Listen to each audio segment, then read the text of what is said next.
जो धक्का देने पर चले उसको कार कहते हैं, और जो धक्का देने पर न चले उसे अशोक गहलोत की सरकार कहते हैं।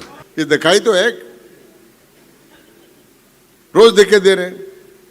अब ये धक्के देने वालों को सबको कह दो, भैया अब जनता तुम्हारे धक्के देगी, समय आ गया, थोड़ा सा इंतजार करो मुकेश जी। 8-10 महीने की बात है, आपका तो 3 साल कार्यकाल बचेगा, तो घाटा पूरा एक साथ करा देंगे आपका काम करने का।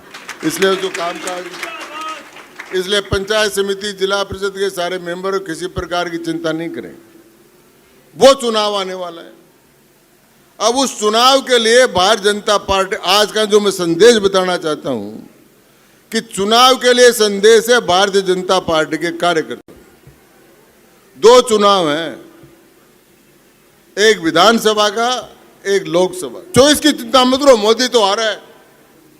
अरे भाई मोदी तो आ रहा है, पर मोदी के पैर भी तो मजबूत चाहिए, एक तो राजस्थान भी लाना पड़ेगा।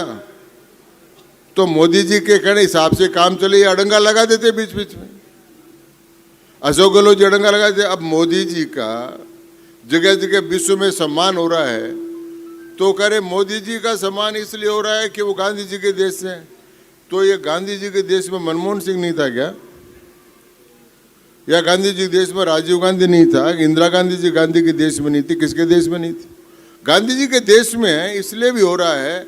और मजबूत नेता है, और रूस को कह सकता है कि आप युद्ध बंद करो। और ऐसा नेता है जिसको पाकिस्तान ने माना। जब यूक्रेन और रूस की लड़ाई हो रही थी, हमारे 20,000 विद्यार्थी वहां फंस गए थे, तो मोदी के कहने से, मोदी जी के कहने से पुतिन ने युद्ध बंद किया और जेलेंस्की ने युद्ध बंद किया, और भारत का झंडा लेकर हमारे बच्चे निकल कर आ गए। उस समय पाकिस्तान के बच्चे बंकर में छिपे हुए थे, वो कैसे निकल कर आए? तो उन्होंने फिर भारत का झंडा लिया, तो युद्ध बंद हो गया और पाकिस्तान के बच्चे बचकर आ गए। उन्होंने कहा कि भाई भारत के झंडे ने हमको बचा लिया, तो हमारे झंडे की इतनी ताकत मोदी जी ने कर दी।